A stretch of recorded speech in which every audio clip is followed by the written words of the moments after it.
जंग अक्सर किसी अचानक होने वाले हादसे का नाम नहीं होता। बहुत सी जंगों के पीछे गहरी प्लानिंग, सियासी मफादात और माशी फायदे छुपे होते हैं। जब कोई ताकतवर मुल्क किसी कमजोर मुल्क में मुदाखलत करता है तो आम लोगों को यह बताया जाता है कि यह अमन, आज़ादी या दहशतगर्दी के खात्मे के लिए है। लेकिन अगर इस नैरेटिव के पीछे देखा जाए तो तस्वीर का दूसरा रुख सामने आता है। जंग क्यों होती है? इसकी कई वजह होती हैं। कभी कुदरती वसीलों पर कब्जा मकसूद होता है, कभी सियासी असर रसूख बढ़ाना और कभी हथियारों की इंडस्ट्री को जिंदा रखना।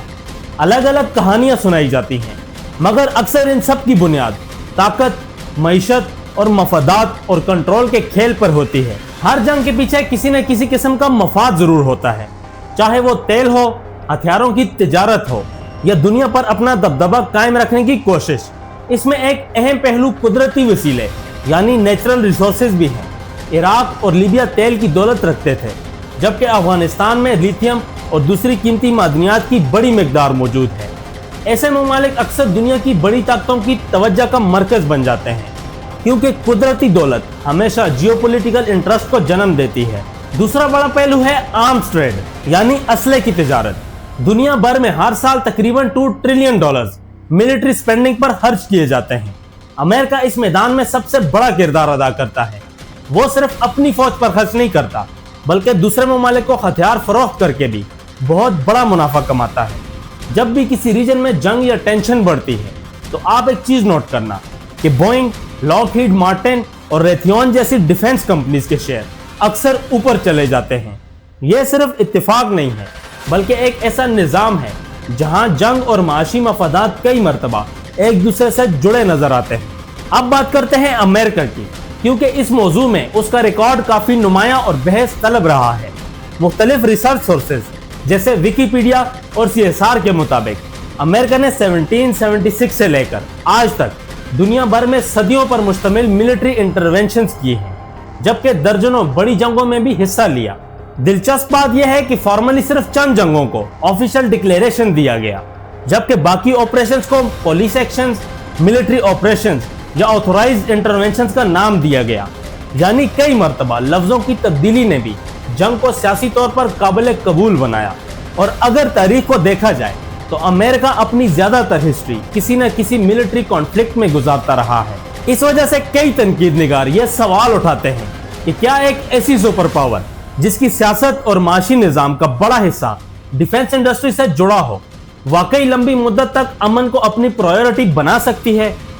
जब किसी मुल्क की मईशत का बहुत बड़ा हिस्सा डिफेंस इंडस्ट्री और मिलिट्री कॉन्ट्रैक्ट्स पर मबनी हो तो जंग सिर्फ सियासी फैसला नहीं रहती, वो माशी मफादात का भी हिस्सा बन जाती है। कोरिया, वियतनाम, इराक और अफगानिस्तान जैसे कॉन्फ्लिक्ट्स में अमेरिका ने बड़ा मिलिट्री रोल अदा किया है, हालांकि हर मरतबा फॉर्मली वॉर डिक्लेरेशन नहीं दी गई।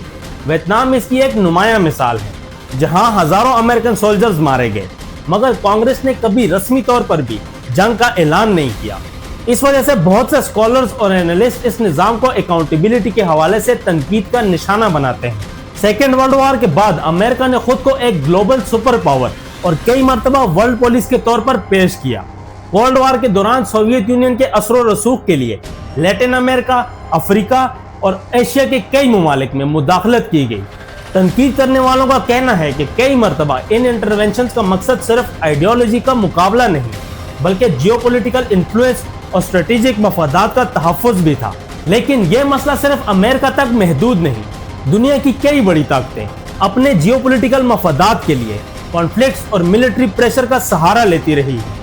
रशिया और यूक्रेन की जंग हो, चाइना और ताइवान के दरमियान हो, इजराइल पैलेस्टाइन का पुराना तनाज़ा या इंडिया पाकिस्तान के दरमियान बरकरार कशीदगी, ये सब इस बात की मिसालें हैं कि इंटरनेशनल पॉलिटिक्स में ताकत और इन्फ्लुएंस का खेल हर जगह मौजूद है। अक्सर छोटे और कमजोर ममालिक इस मुकाबले का सबसे ज्यादा नुकसान उठाते हैं। हकीकत यह है कि आम इंसान अक्सर जंग नहीं चाहता, चाहे वो अमेरिकन हो, इराकी हो, पाकिस्तानी हो, यूक्रेनियन हो या किसी और मुल्क का शहरी। उसकी बेसिक ख्वाहिश सिर्फ एक पुरअमन जिंदगी होती है। लोग अपने बच्चों की तालीम, अपने घर की रोजी और अपनी जिंदगी के सुकून के लिए मेहनत करते हैं। लेकिन जंगों के फैसले अक्सर उन लोगों के हाथ में होते हैं जो खुद मैदान जंग में नहीं उतरते, बल्कि ऑफिसेज और पावर कॉरिडोर्स में बैठकर स्ट्रेटजीज तय करते हैं। डिफेंस इंडस्ट्री और सियासत के दरमियान ताल्लुक पर भी बहुत बहस होती रही है। डिफेंस कंपनीज पॉलिटिशियंस को फंडिंग देती हैं, गवर्नमेंट्स मिलिट्री बजट्स और ऑपरेशंस अप्रूव करती हैं, कंपनीज को नए कॉन्ट्रैक्ट्स मिलते हैं और फिर आर्मीज डिप्लॉय होती हैं।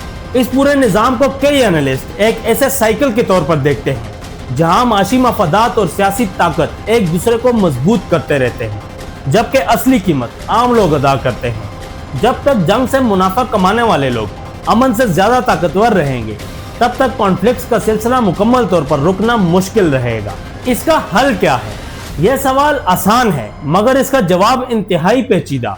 अवाम को ज्यादा बाशऊर बनना होगा, मीडिया और प्रोपेगेंडा को तनकीदी नजर से देखना होगा और अपने सियासी फैसलों की अहमियत को समझना होगा। किसी भी मुल्क की असल ताकत उसकी फौज या हथियारों में नहीं होती, बल्कि उसके लोगों की तालीम, सेहत, इंसाफ और खुशहाली में होती है।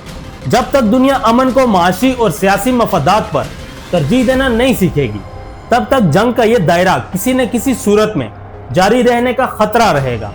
I hope you like the video. अगर आपको ये वीडियो इन्फॉर्मेटिव लगी तो इसे लाइक, शेयर और सब्सक्राइब जरूर करें। Thanks for watching. मिलते हैं नेक्स्ट एपिसोड में।